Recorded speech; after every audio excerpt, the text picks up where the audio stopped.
Hello, welcome to the show. It's me, John Park. It's time for another episode of John Park's Workshop. Thank you so much for joining me here in the workshop today. We have a fun show planned, at least I think so I hope you enjoy it as well.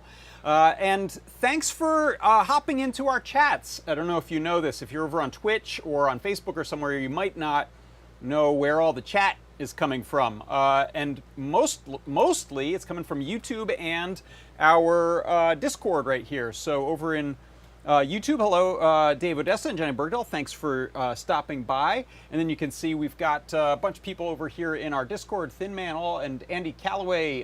There's Johnny Bergdahl again, hello. Jim Hendrickson, did I mention Thin Man? Some nice. Hairbrain, C. Grover, nice to see you. Mike P. first. So thanks for joining up and hanging out. If you want to go to the chat, go to adafruit.it/discord and look for that live broadcast chat channel. We've got a bunch of different channels there, but that's where the conversation is happening during the show. So jump on over there. So here's what I'm going to do. I'll give you a coupon code that'll be good for 10% off in our store. Encourage you to go buy some good stuff. I have a recap of the Tuesday show, JP's product pick of the week. I've got a new CircuitPython Parsec for you today.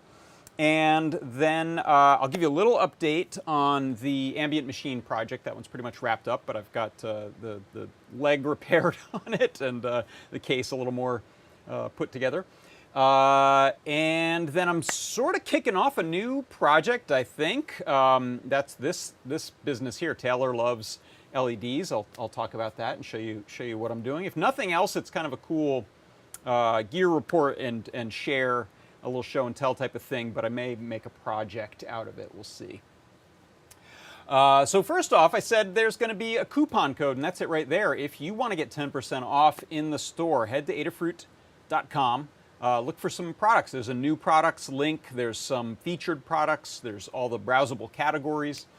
Look for something you want. And if you want to get 10% off on the way out in the store, just type that in right there, Swifty.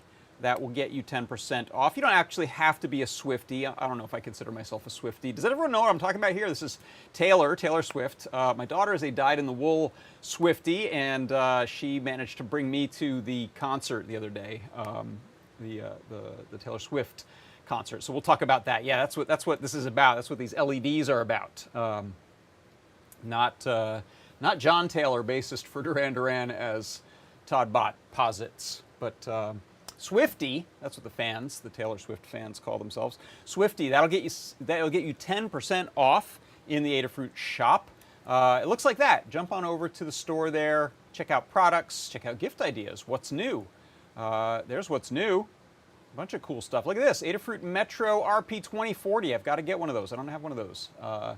Love that. That's going to be good. So yeah, on your way out, just there's a little coupon code field. Type that in, Swifty, and that's going to get you 10% off there. Let's see. Plenty of song lyric puns going on over in the chat, so thank you. That'll probably go on for quite a while there. If you've got favorite Taylor Swift song lyrics to throw in or song titles to throw in, jump on over. So next up, I mentioned I've got that show right there on Tuesdays. That's the JP's Product Pick of the Week show, and it's a lot of fun. I get to pick something from our store, usually something that's brand new, sometimes an oldie but goodie, and build a little project around it, put it through its paces a bit, show you how it works, show you how code works, if that's a thing with it. We usually give you 50% off, up to 10 of them, and there's no coupon code needed on that one. You just throw them in the cart. They're priced just during the show. They're priced to sell. And here's a little 1-minute recap that I will share with you now.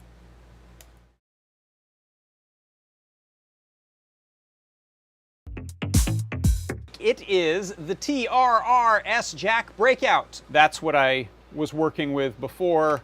Now we have that, and you can plug in your TRRS cable. Here is a little Altoid tin MIDI converter that I built. Got a Cutie Pie, and I've got my TRRS jack. I'm using it to send MIDI data, and so for that I'm using a TRS cable, and that works fine, stereo cable. I'm going to use the Cutie Pie to play a couple of arpeggios and then change the patch.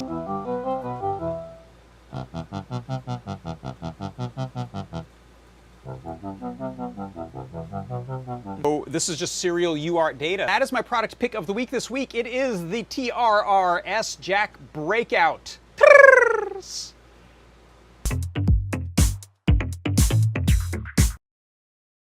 Yes, it is. I was just going to answer a question from the chat over there. David Essa said, not doing the job vacancies part of the show anymore.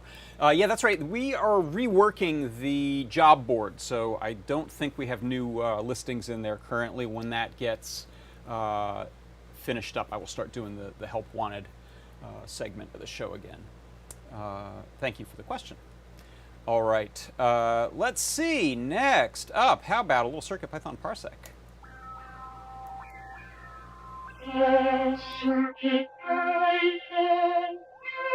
Parsec.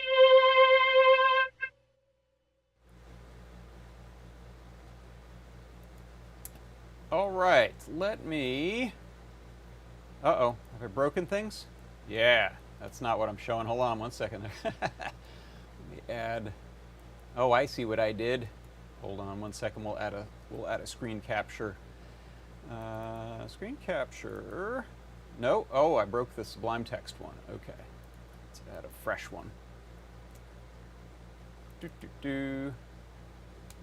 Black hole. Fix. Not monitor window. Configure and Sublime Text. There. Bring that over there. Hey, cool. And I think that'll do it. Yeah, I don't need to do anything else. Okay, we're ready to go. That's some old stuff there.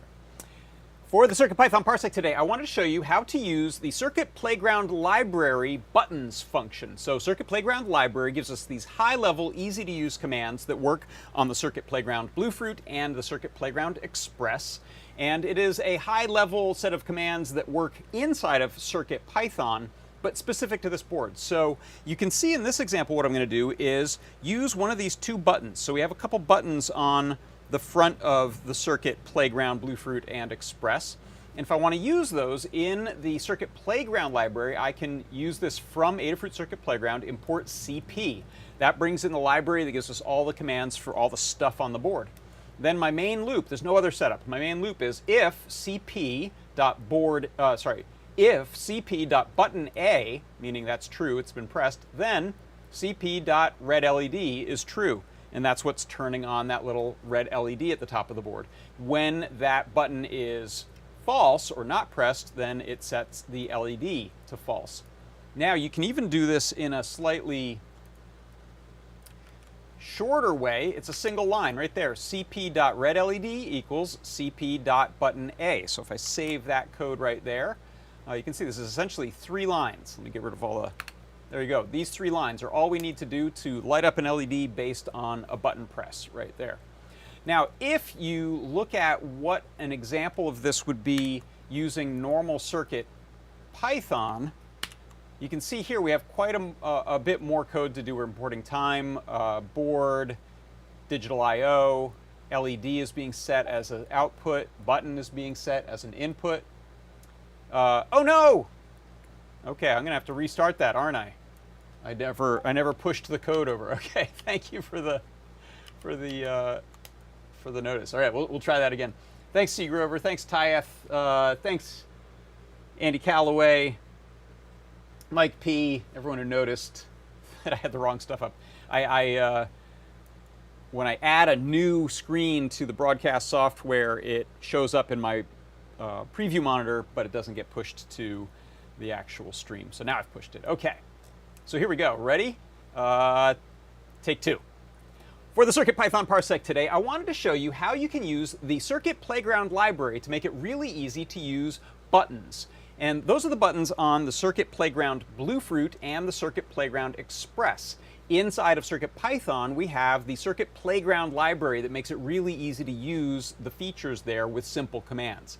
So here, in this example, what I'm going to use is this button here, button A. When I press it, I'm going to light up a red LED.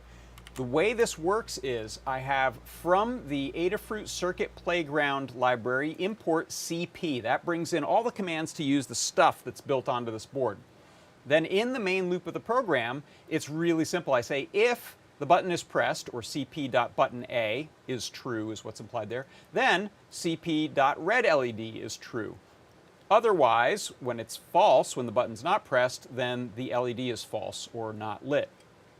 Now you could do this even more succinctly with this line right here, which means that in just 3 lines of code, we import the library and then we set up the while true loop.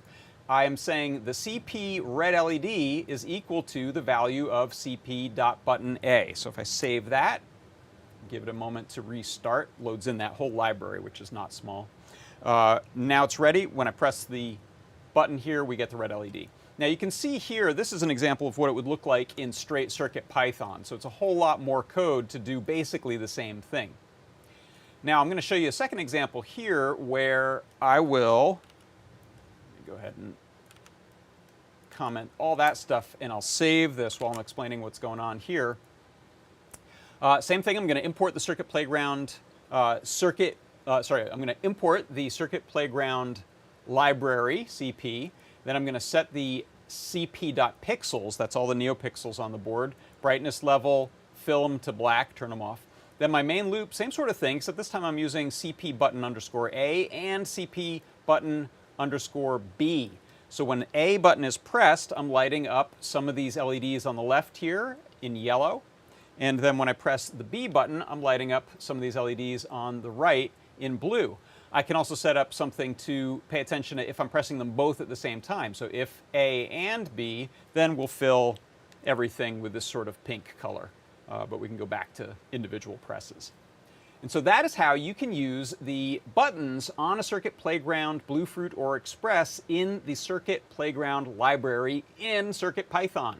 And that is your CircuitPython Parsec.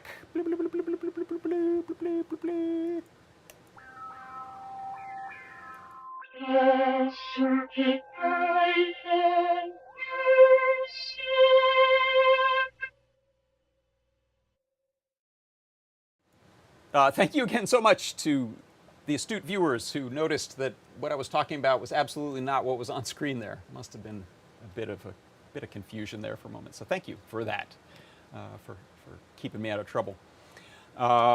Okay, so next up, let's talk about this. Actually, let's start with. I'm going to just go to this screen here. I want to grab my Ambient machine. and just show you in it kind of its final state. I think I have one last little piece of wood I'm going to cut out in the back to fill some of these gaps here. But I've got a little colored paper on the front there now. I re-glued and clamped the foot that fell off. The others could too, because I didn't clamp them the first time, so we'll see. I may have to deal with that. Also had to sand the bottom of one of those feet a little bit so that it wouldn't wobble, but now we've got, you can see that, we've got it standing nice and straight, no wobble, which is good. So I am working on the guide for that. You can see here I added the USB port there. You can see the speaker shining through there, and this now gives us 5 sounds and 5 volume changes, another 5 sounds, another 5 volume changes. If you remember, I think I may have talked about this on the show or on a show and tell. I was also testing to see if we could use an SD card to hold the wave samples. SD card I/O is the only SD card library available for the Metro M7, and it probably will stay that way. We'll see. It's not fast enough. It does not allow us to open enough waves at a time for that. You might use it for another program, another project where you have just a couple of them. But I was able to get, with some help from Jepler, some speed improvements that allow 2 or 3 sounds to play at once, but we start to run out of memory. We start to get some crackling and things like that with the buffer sizes that were helpful. So I'm sticking to flash RAM on this one. We'll see. Maybe we'll revisit that. But it's enough for the 10 sounds that I have on here, which is great. They're fairly short looping, mostly seamless looping sounds. So it works pretty well. Let's see. There was a question. Moppe. The question is, what's the name of the box that it's built in? It's the Moppe. IKEA Moppe box. I think all the rest of them, here's the one that I started to stain that I don't love the stain. It's little drawers. Moppe, right? I think that's it. It's the phrase that pays. That should always be an active coupon code, actually, but it's not, so don't try it. Thanks for that. So yeah, so I'll be working on that guide, and we'll share that soon, and you can build your own if you want, or a variation on that. Okay, so now let's get to this Taylor Loves LEDs. Oh, thank you, Johnny Bergdahl. He says I nailed it. Woo. Johnny is Swedish, so he's the authority on IKEA names and other things Swedish, I would presume. So, Taylor Swift Eras Tour concert. I got to go to the show a couple nights ago here in Los Angeles at SoFi Stadium. Amazing show, mind-blowing. 3.5 hours of just non-stop entertainment. She's incredible as a performer. The show was gorgeous. Look it up online. I won't show it here. We'll probably get copy strikes and things. But it's a stadium of about 70,000 people, and the floor, extension, main stage, all of the set pieces are LED wall. So there's just incredible amounts of live video and composite effects going on, as well as your typical big concert stage lighting, fog machines, smoke machines, fireworks at some points. So the full AV everything experience, really cool. And one of the things that they do that a lot of these concerts do these days is they hand you a wristband on the way in, or and this is, I didn't get to do this, but someone I know went and was able to go on the VIP level. So for VIPs, you could get this badge that has LED light up stuff, and for regular seats, you get handed one of these on the way in with a little bit of advertising and a QR code for the sponsor. But it is a little inexpensive. I think these cost between $5 and $10 for the tour or the venue. I don't know who pays for that, or the sponsor. Everyone gets one of these. So 70,000 or so of these things or these go out. And they all light up when the show wants them to light up. So you all become part of the lighting experience. When you go home, by the way, I'm going to pull out the little battery tab that I inserted in there to preserve battery. You can see, you might be able to see this better if it's glowing. You can see it goes into like a home mode, which is a pulsing blue. And this has, go to my down shooter, a pair of LEDs, so you can see them a little better, on the corners there. And that's about all you see there. If you peel the band back, and actually it slips out of the side here, you can see this says PixMob on it. Please return after event. Oops, I didn't do that. Designed in Montreal, made in China. And I have not disassembled one yet. These are sort of heated little heat set rivet kind of. The plastic has just been melted basically to hold that in. I didn't want to take them apart yet. I may do that, but you can find some nice teardowns online. We'll look at some of those in a second. But the interesting thing about these is they're not just blinky effects like you see right now with this home mode. During the show, these are part of the lighting design. So there will be essentially effects sent to these. So you may see all of them turn red and sparkling in the crowd. You can see color washes run through. You can see sometimes big shapes, like 5,000 of them have been turned into a big heart. And you're wondering, well, how the heck are they doing that, especially at this, this type of price? So I looked into it, and so PixMob is one of the leading, especially in North America. I think pretty much all the concerts are this. I think there are a couple of other brands out there. I don't know, they probably weren't the first, but they had certain innovations. So anyway, go look that up if you're interested in this space. I'm not trying to endorse this as the one and only, but the PixMob, they have a few versions of these. Some of them work. The most expensive are, I think, some wands that they hand out at some shows that are, I think, Bluetooth for communication. There are, the least expensive ones are some sort of RF version of them, and I don't know why that's the least expensive, how they're broadcasting what they do with them. It might not be able to do quite as much. And then these are kind of the sweet spot. These are, like I said, inexpensive. They use infrared. And so there is an infrared receiver, and actually I'm going to go show you just some pictures from one of the many teardowns you can see out there. This one that's in this person's hand here actually is a good illustration of, it's not exactly the one that I've got here. This is, I think, called the X3 model. But what you can see on these is there is typically a pair of neopixels, essentially, RGB LEDs. Oh, there's a good picture. Okay.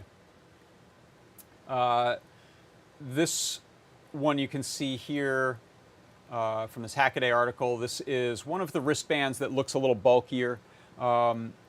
And it's got an infrared receiver. So you can see right in the middle there, big sort of tinted plastic dome. So it's a filter that filters out all light except for IR. And it's going to receive blinked messages, just like your TV remote. And then a pair of LEDs. On these, they're, as you saw, they're on opposite corners, but this is one where they put it down the middle. And then there's a small microcontroller on there and some passives.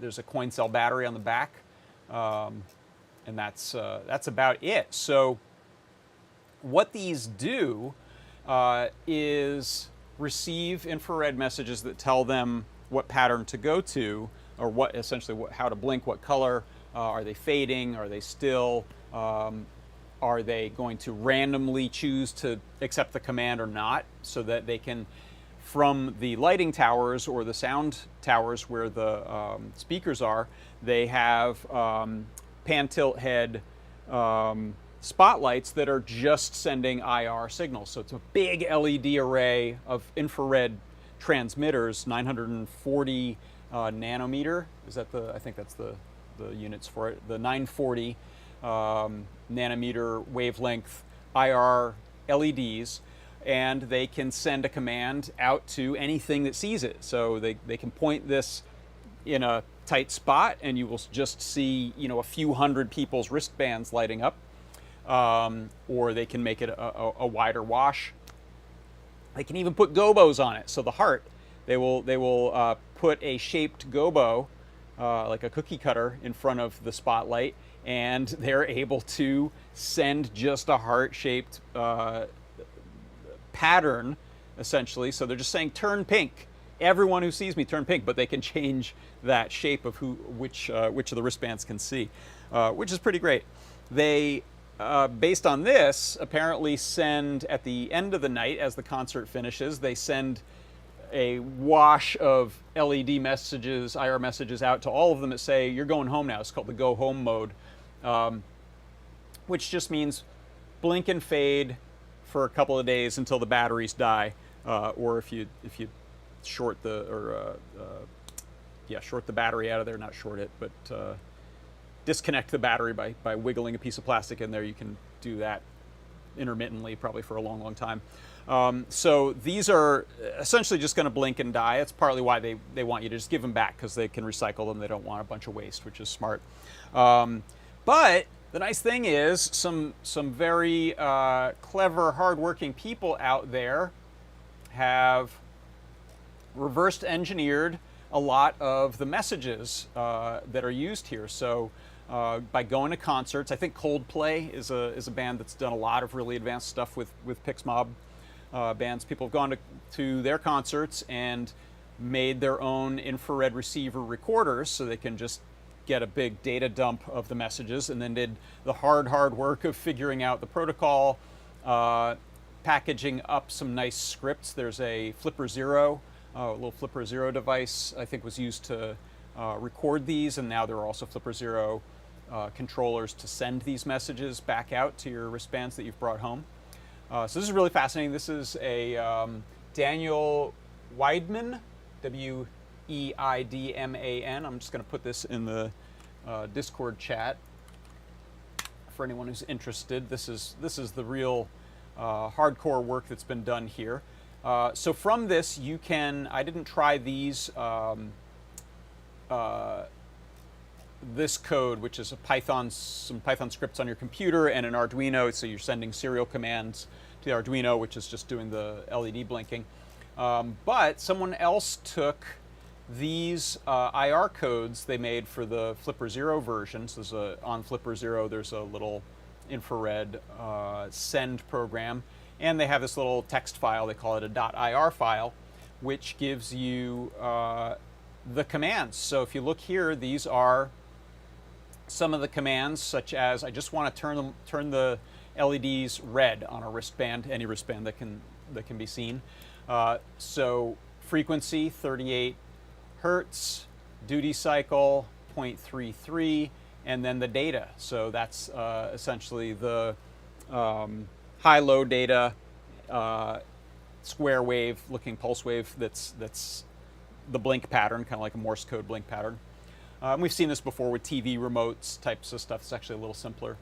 And so you can see this one will just send, hey, be red, as long as you're receiving this message. And the kind of nice thing is that as soon as the wristband doesn't see that message, it just turns off. So that's a way that you can do like a spotlight wash through the crowd with just a color command.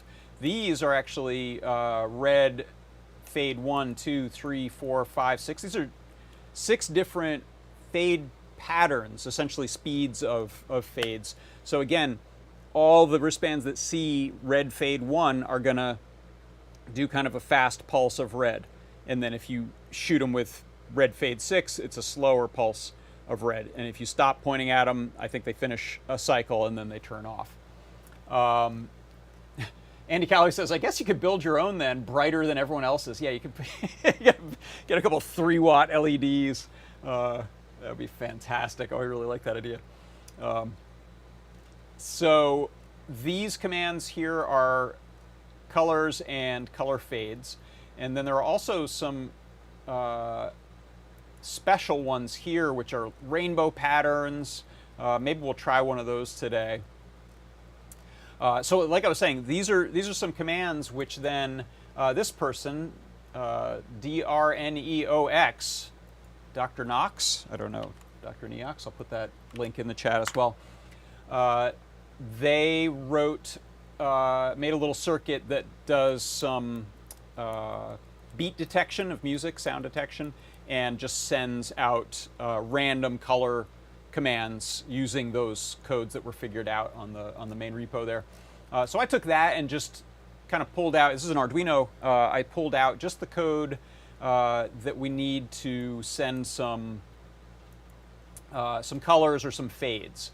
So this is my, let me grab my Arduino here. This is the code here, Pixmob Music Rhythm by Carlos Ganoza Plasencia. Thank you for creating this and sharing it. You can see here it's using a library based on Ken Sheriff's IR remote library, which most IR projects in Arduino are based on that. This is a fork called IR Remote ESP8266. I'm not sure the reason for forking that to do it on the 8266, but just to make my life easy, I grabbed a Feather Huzzah ESP8266 so that I could run this without worrying about modification. So it uses this library. We set one pin to be the output pin for telling the infrared LED or array to blink. And what I'm using is, you could probably, so let me switch over to this bench cam for a second. And let me head over here. So while I go over there, I'm just going to pull up the chat on my phone so I can see if I do anything silly. Oops. And I'm first going to tell my display not to turn off. Never turn off. Discord.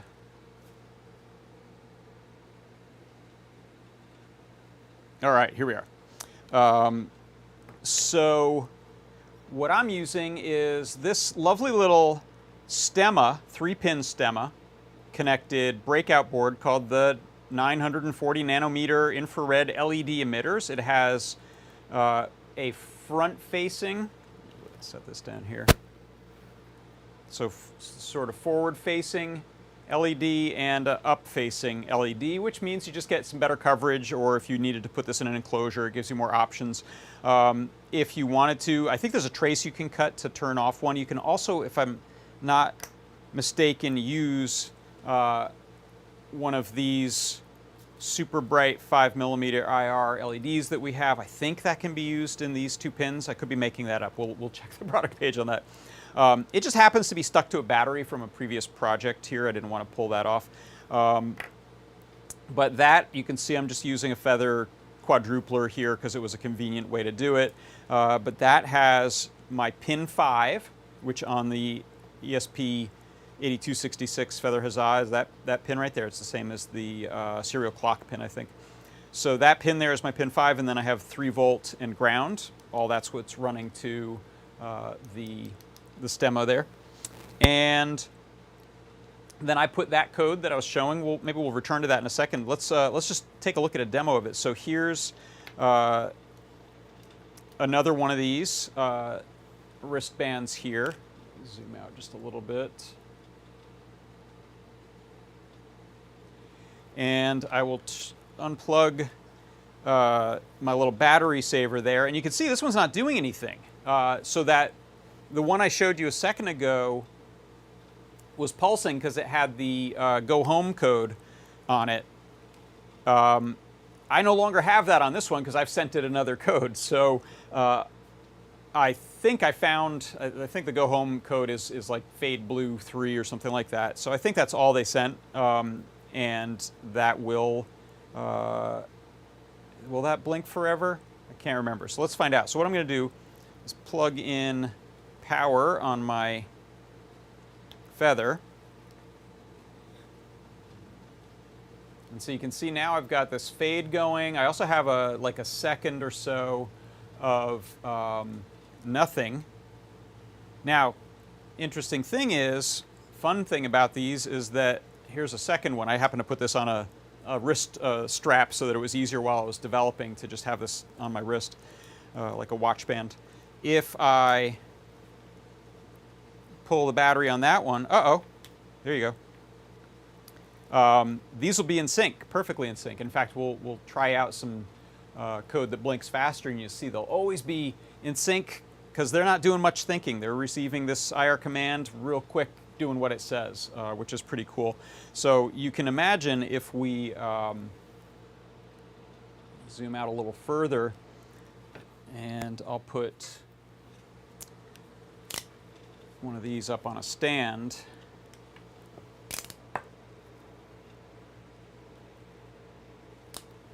Get that in view of the camera.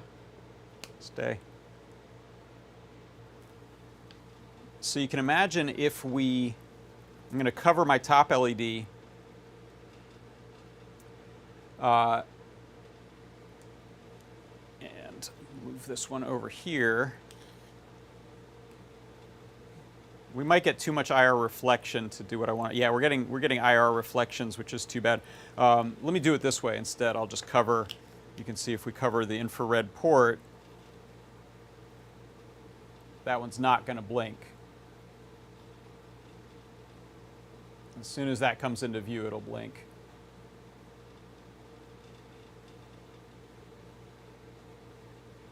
Which is a little more impressive when we put it on instant on. So let's try that. So what I'll do, let's bring one of these over here, and we'll go ahead and plug this in to the software to play around with it.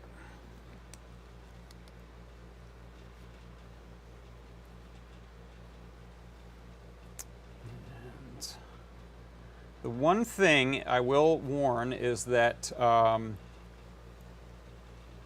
uploading to that 8266 is a little slow. It's not a native USB on there, and so it is a little bit slow to get these to receive your compiled Arduino code. So let me focus that again. There we go. Okay, so here in code, you can see I've just kind of converted some of these messages that that we got from that GitHub repo. You can see some of them are longer, some of them are shorter. So what I'll do, let's just tell them to be red. And I think I have in my main loop here, this is all it's sending right now is turquoise fade 3.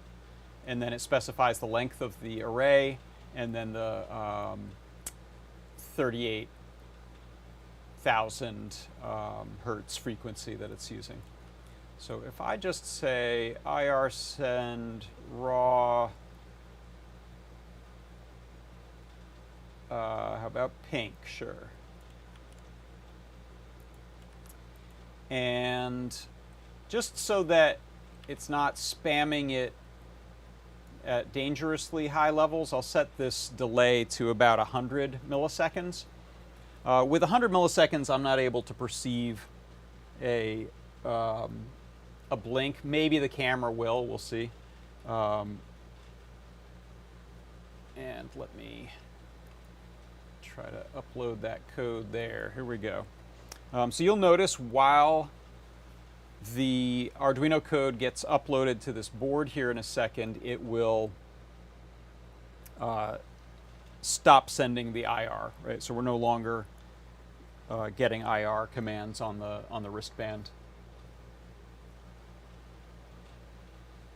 So we're about halfway there. You can see that's the feedback there from our upload to the board. I wish it were faster. Okay, so now this is just this pink, which is a very light pink. Let me try to saturate this a little more.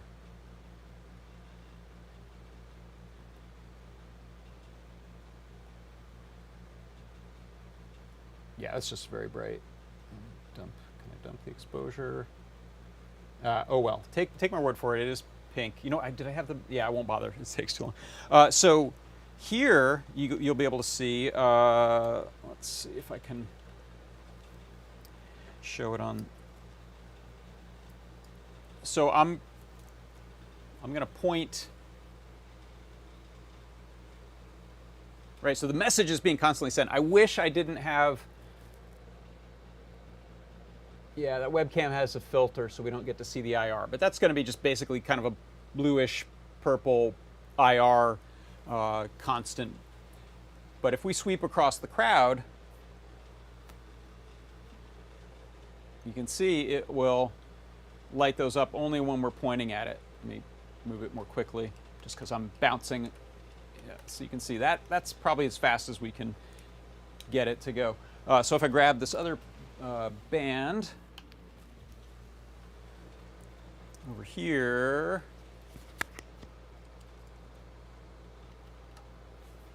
and let's see, how can you, yeah, you can see the glow. You can see the glow on my face. That's the best way. Okay, so, hey, this side of the crowd, that side of the crowd, hey ho, right? So imagine if we have a huge array of these and we're able to shape that beam using a gobo, and there's just 1,000 people, then you get to just send any shape you want, which is fantastic. Really, really clever. Yeah, Todd, I agree. Idea of sending data via IR to thousands of people. Amazing. So clever. So now if we look at, let me go back to my Chrome window here. Let's grab one of these. I haven't tried these yet, so let's grab one of these fancy codes like a rainbow. And I'll show you how we can get that to work. So, weird 43. What are those? Oh, I'm terrified of those. New yellow int maybe. Green blink. Old dim red. All right, let's grab a rainbow. Fine. Don't we have a tasteful gradation? Does it have to be a rainbow? Oh well. Oh, motion, that worries me because I think some of the earlier bands had a motion detector in them as well, and I've heard you can kind of brick these things if you're not careful. So let's see if we can find anything that's interesting that is not using the motion stuff. These are just straight colors. You know what I'll do? I'll put back the little tabby thingy in one of these, and in the name of science, we'll try a weird one. All right, weird one. What's your deal here? So what I've been doing for these is just grabbing this data string here of numbers or list of numbers, and going over to a text editor and paste these in, and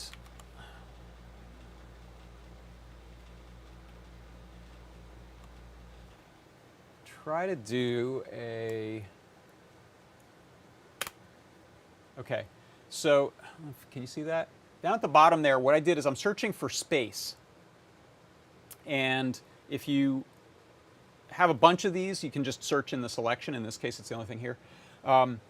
Searching for space, I get 34 matches. So that is a really quick and dirty way for me to find out how many are in here without having to count them or write some software to tell me how many are in there. So that's how I figured out how many spaces there are. So can I do a replace here? I don't use this, where's your replace function in here? I don't use Sublime Text, normally I use Atom. I want to just replace all of those spaces with a comma. Let me look in that. It might just be replace in edit. Where are you? Find in files, quick, replace, here we go. Good, okay, so I'm gonna find a space and I'm gonna replace it with comma space. Oh, by the way, so I said 34 spaces. That means there's 35 items in the list. Replace all. Okay. Copy that. And now I'll go back to Arduino. Right there. And we'll just define a new one. This is weird 1. Oh gosh, I'm scared. So uint16 weird 1. I said what, 35 entries in this array, and then a pair of curly brackets and paste, and don't forget the semicolon on the end, because I always do when I come back to Arduino. All right, so let's try compiling that. So it'll tell me, hey, you told me there were 35 in this array, and there are not. Aha! So what did it say here? Oh, what did I do? Doesn't like something. Oh, I misspelled uint. That's why it wasn't green. All right, let's try recompiling that. Oh, thank you, Mike P. I missed that. You said Control H is the replace on Sublime Text. Huh? Okay, it compiled. Yay. So now let's find out what weird 1 does. So I've got the one with the go home code still on it that I'm not messing with. And this one I've put the tab in. So the only one that we can mess up is this little guy right here. Absolute uint. You're right. Okay, here we go.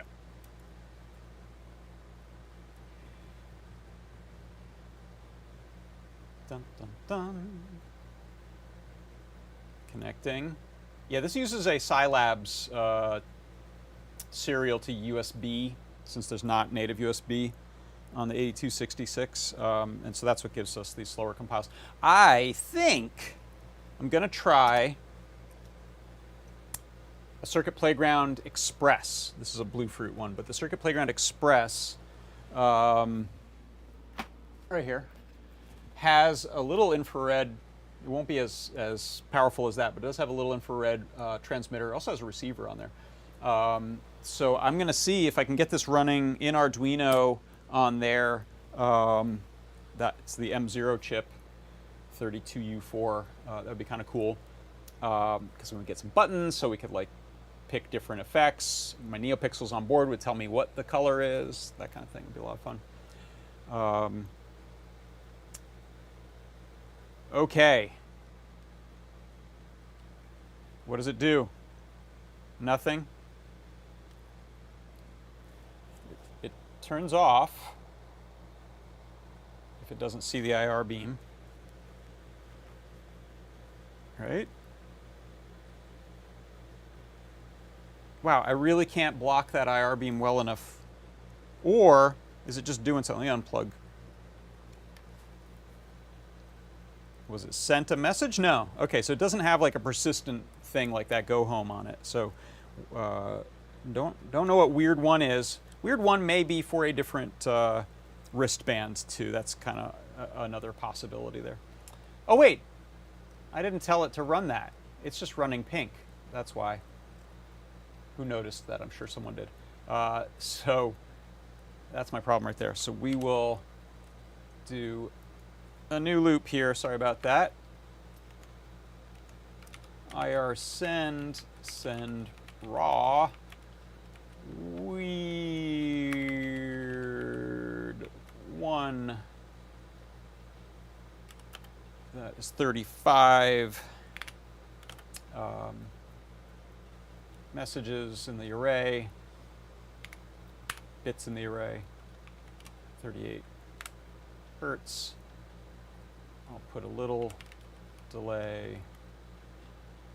So what I found, I think, is if the message is something like a fade, you can send it in rapid fire. It's going to run the full message before it looks up and says, okay, do you have a new message for me? So it's okay to still have a short delay in here, even if this is meant to be some sort of an effect animation.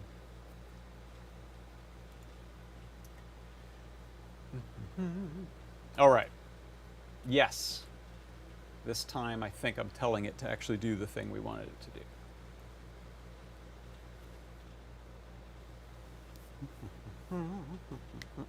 Can refocus this while we're at it. Oh, that's exposure.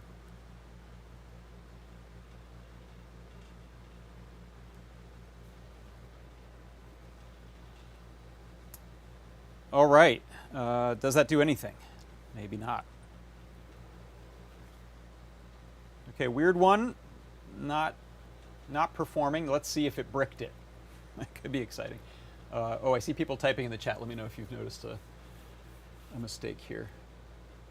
Oh, Retired Wizard said, none of the weird messages do anything with the wristband I have. Well, thank you.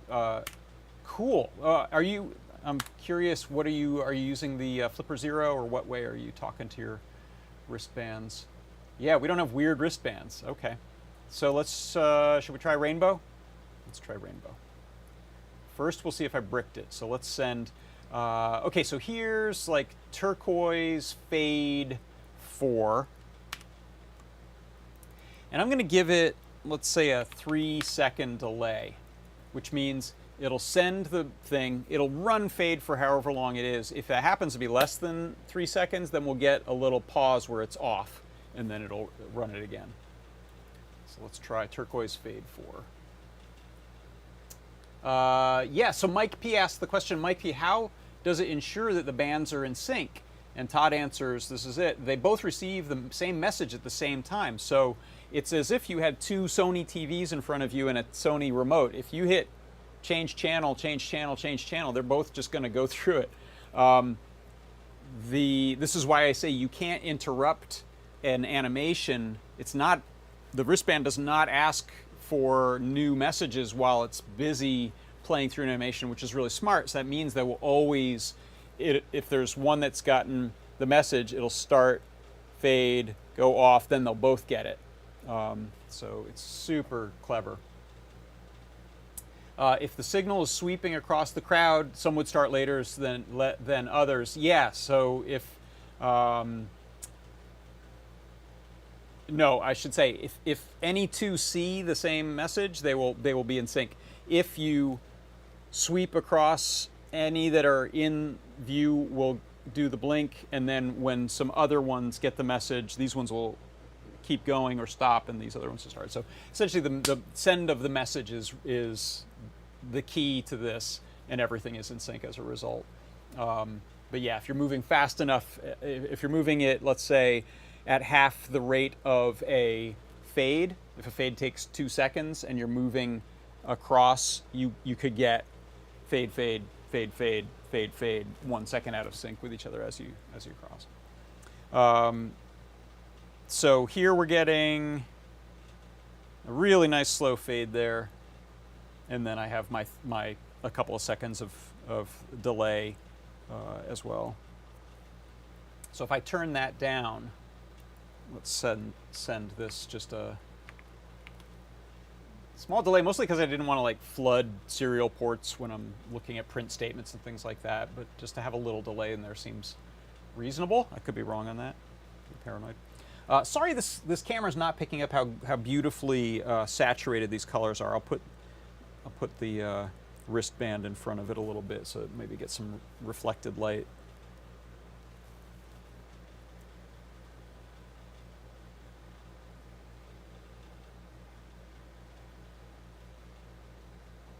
How's that look? Yeah. You can kind of see it as it gets darker. You can see a lot of green in there. Okay, so let's try rainbow. This will be the last one that I attempt to convert. Was there anything after weird? Oh, what's this one? New random color sometimes. New random color sometimes, fade no tail. Well, I like that they say new. New preset, green then yellow then off, old. New red, white, rate limited. And sorry, I don't know a lot about this, so there's definitely some things. Some tinted acrylic I could put in front of it. Sure do. I usually have a piece right here. I have a big piece right here. Oh no, that's not LED acrylic. That's just straight up opaque acrylic.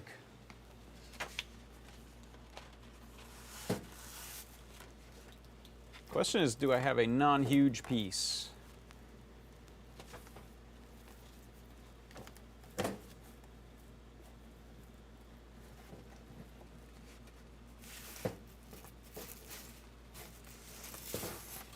Is this LED acrylic?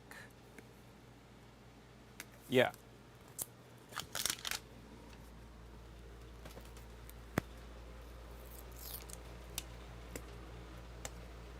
Or bounce the light off a white piece of paper, yeah. You know what, I've never checked. I'm assuming that this LED acrylic won't filter the IR out. That would be unlikely, I think. So this is a huge piece of LED acrylic here.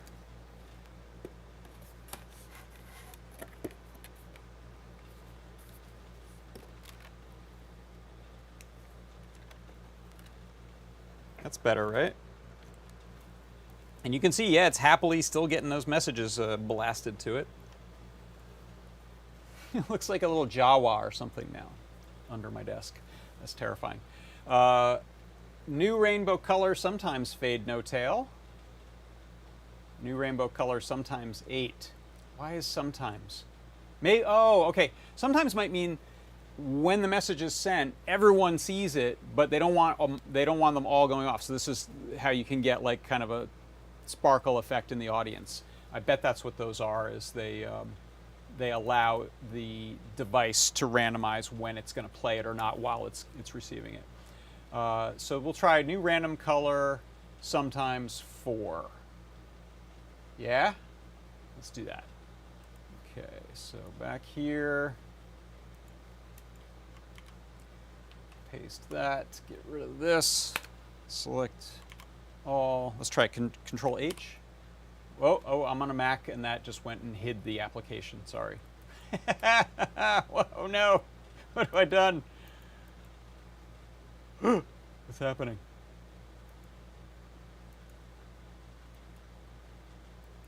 Let me see if I can get it back.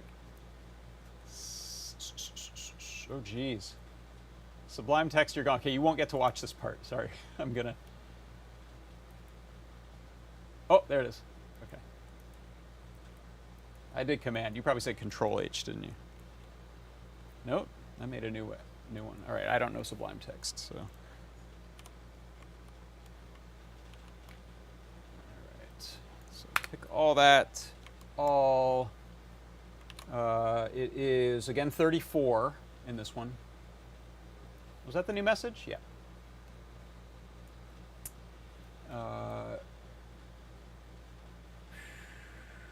Replace space with comma. What did I say? This is 34. So it would be 35. Okay. Copy that. Back to Arduino.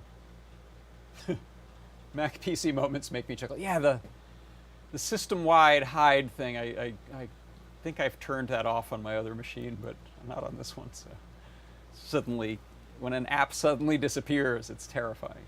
It just happened. All right, so this is going to be uint 16t. What do we call this one? New random sometimes, we'll say. Random. New random sometimes. 35 also equals beep beep burp. Put a semicolon at the end there. Pyum. And we will say send that. IR send dot send raw new random. Not again. Sometimes. 35. Oh, no. There we go. 35, 38, close paren, delay, 100 milliseconds. Let's check our work. There's no reason to compile and then press the upload button because that also compiles first, but for some reason I do. All right, let's see what happens.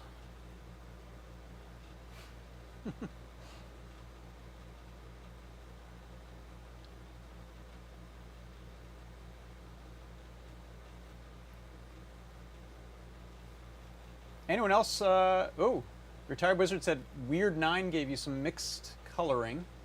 That's cool.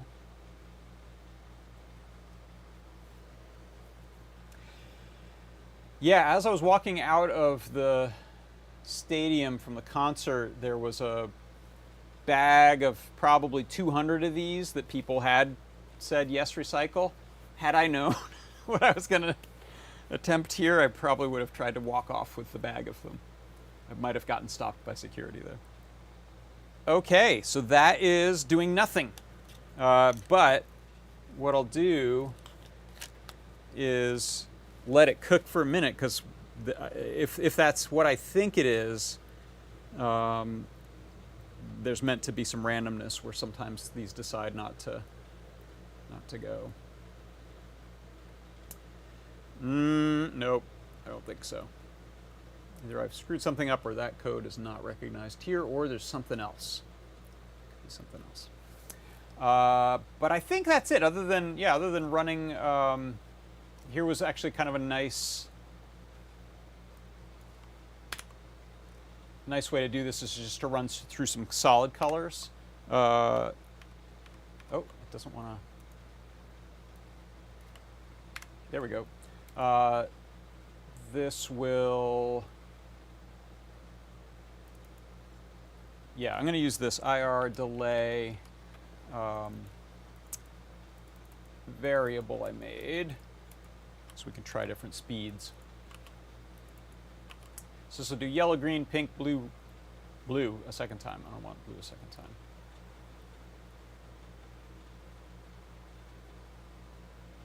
Oh, that's red. That's just, that was wrong there. Okay. So yeah, let's set the IR delay to, let's say 300. Should give us a cool blinking, color blinking. Todd says, don't mind me, Mr. Security Guard, sir. I'm from badge pickup. I got to get these back to Canada stat.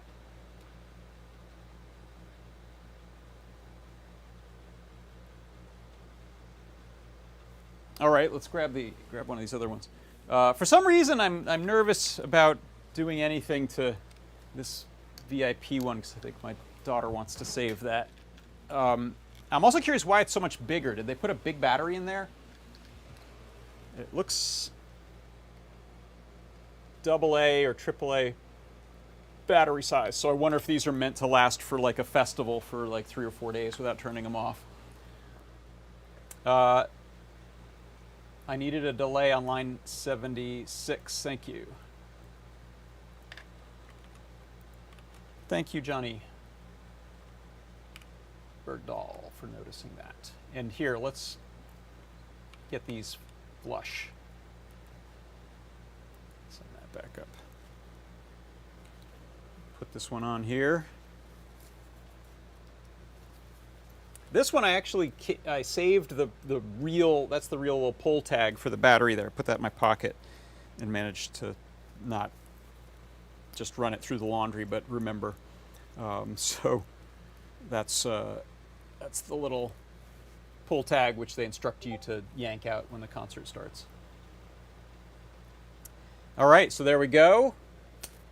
Dun dun dun dun dun dun dun dun dun dun. We get nice little. Put this one under here. Turn that away enough to no. Oh yeah, that's far enough. IR is insidious. It bounces off of everything, which is kind of cool. It's even blinking here, so it's something my face or something is my glasses is working to bounce that off. But if I cover the top LED and point it, no, I can't fool the LED. There we go. Okay, yeah. So my wrist, that. Let's see, are those blinking in sync? It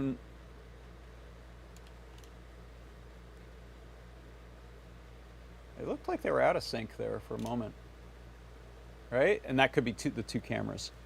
Yeah, in the real world, I think that camera has a little delay. If you see these in. No? I think they're a little out of sync, right? Is that possible? Maybe that's possible. Was the one on the bench blinking? I don't think so. It's not on. All right. I think that's going to do it. So let's see, other questions. I'd love if it was a simple language that could be interpreted and written, basic delays, colors, and randoms in IR delays. Wonder what the code looks like on the chip. Yeah, it's a good question.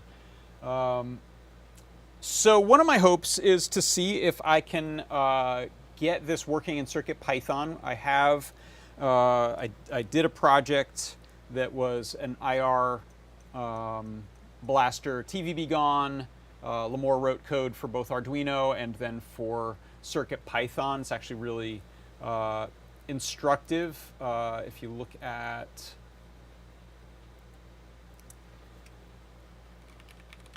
the Learn guide here, TV Be Gone, Circuit Playground Express TV Zapper, called it. This is great because this, if you're interested in how she built the database of the TV codes and parsed the data, it's all there, and then created this big table of TV codes that would work. Yeah, very blinky workshop today, it's true. So I'm curious if I'll be able to use these codes with that in CircuitPython. That would be kind of nice. Other stuff. Here is a really nice, if you look this up on YouTube, how concert LED wristbands work from the Wall Street Journal. I'll turn off the sound, but you can see here some nice examples of these effects sweeping around. You know, it looks like a spotlight for a reason, right? It looks like a colored spotlight, and there's the pan tilt head spotlight that's sending those messages out. And they have other, here's a CG representation of it in some lighting design software. So there you can see the kind of all or nothing. They interviewed Pixmob for this article.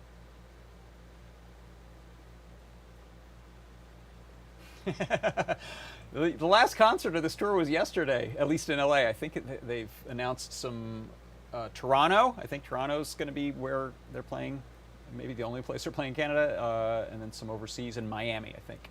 So I'm not flying to Miami or Toronto to see Taylor Swift.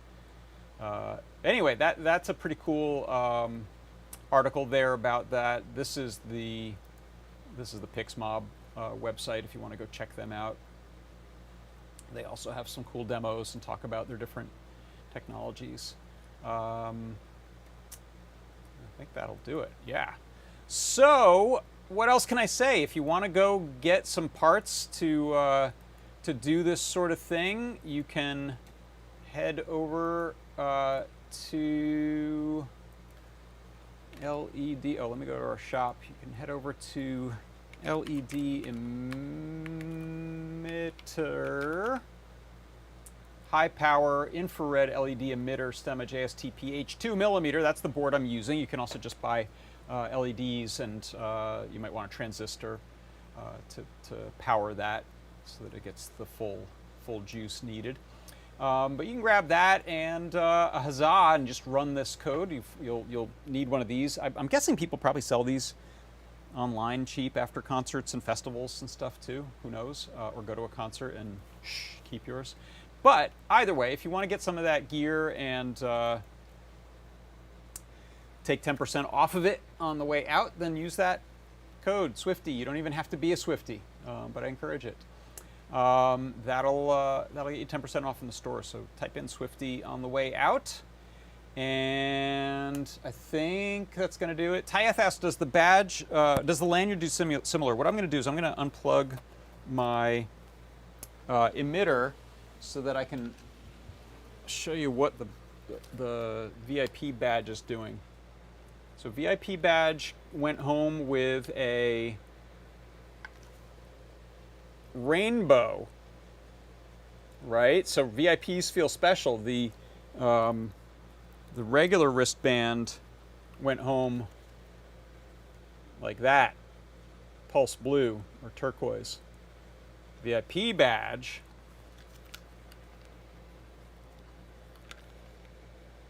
which looks like it has just one LED right in the middle there on Taylor's shoulder.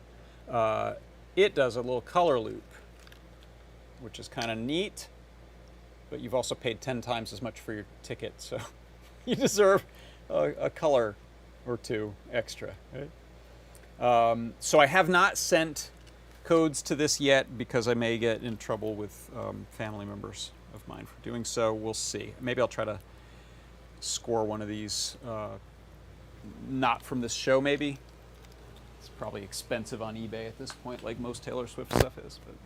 But yeah, so that's what that goes home with. But if I put the blocker on the battery, it's no longer running, and now I can fire this back up. And boop, boop, boop, boop, boop. There's my custom thing. Yeah. All right.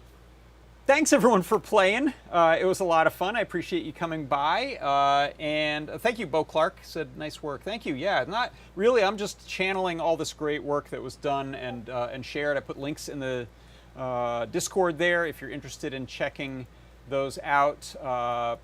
Particularly this one, Daniel Weidman, PixMob IR reverse engineering. Amazing effort on doing that. You can see here he's got a demo of a whole bunch of these. I think we might have some of these from the Reputation tour actually still in our house somewhere. We'll see. I don't think the 1989 show had these yet. Maybe it did, but all right.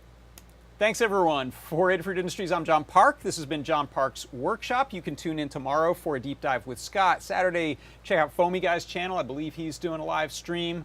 Come on by next Friday for most of our shows because it's going to be CircuitPython Day next Friday. So I'm going to do my show on next Friday instead of Thursday, special edition. As I think same with 3D Hangouts, Ask an Engineer. There are some panel talks, so check the blog for info on all the stuff we have going on next Friday, CircuitPython Day. That's going to be a whole lot of fun, so come by and check that out, and check our blog for details. All right, thanks everyone. See you next time.